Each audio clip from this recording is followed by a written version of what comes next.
আসসালামু আলাইকুম এভরিওয়ান। আলহামদুলিল্লাহ আলহামদুলিল্লাহ আলহামদুলিল্লাহ।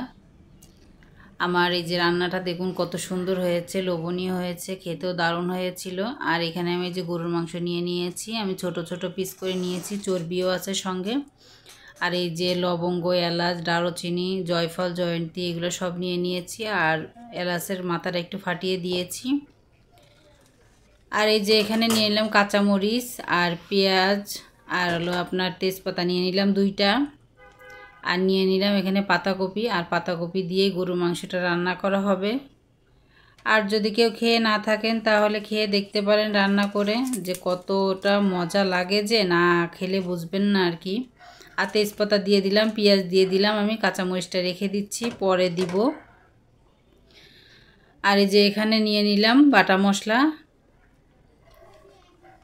মশলাটা দিয়ে দিলাম আমি 2 চামচের মতো, আপনার পছন্দ মতো দিবেন। আমার এখানে 1 কেজির মতো গরুর মাংস আছে। আর এই যে জয়ন্তীগুলো আমি এটা ছিঁড়ে ছোট ছোট করে দিচ্ছি।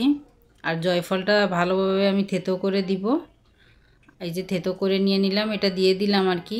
এখন দিয়ে দেব হলুদের গুঁড়া, মরিচের গুঁড়াটা একটু বেশি দিব, 3 চামচের মতো মরিচের গুঁড়া দিয়েছি।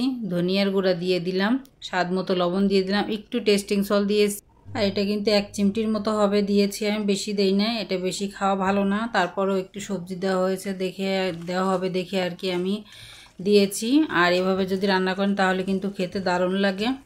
আর আমরা মাঝে মাঝে কিছু কিছু তরকারিতে খাই, এজন্য দিলাম।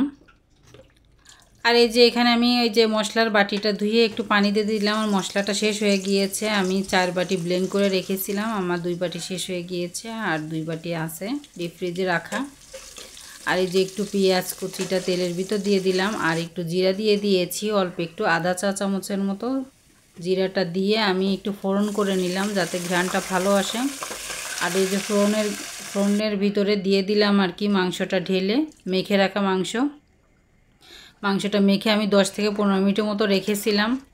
আপনারা বেশি টাইম রাখতে পারেন, আমার টাইম ছিল না বেশি। আর আমি রাত্রে রান্না করে রেখেছিলাম, যেহেতু গ্যাস থাকে না তার জন্য। আর আমি যে পাতিলে মেখে রেখেছিলাম ওই পাতিলে ধুয়ে একটু পানি দিয়ে দিয়েছি, দিয়ে আমি ওই পানিতেই ভালোভাবে মাংসটা সিদ্ধ করে নিয়েছি। আর মাংসটা কিন্তু একদম ছোট ছোট পিস করেছি আমি, যাতে তাড়াতাড়ি সিদ্ধ হয়ে যায় আর খেতে ভালো লাগে। আর পাতাকপিগুলো ভালোভাবে ধুয়ে পানিটা ঝরিয়ে তারপরে দিলাম। এই দেখেন মাংসটা একদম ছোট ছোট করে কেটে নিয়েছি।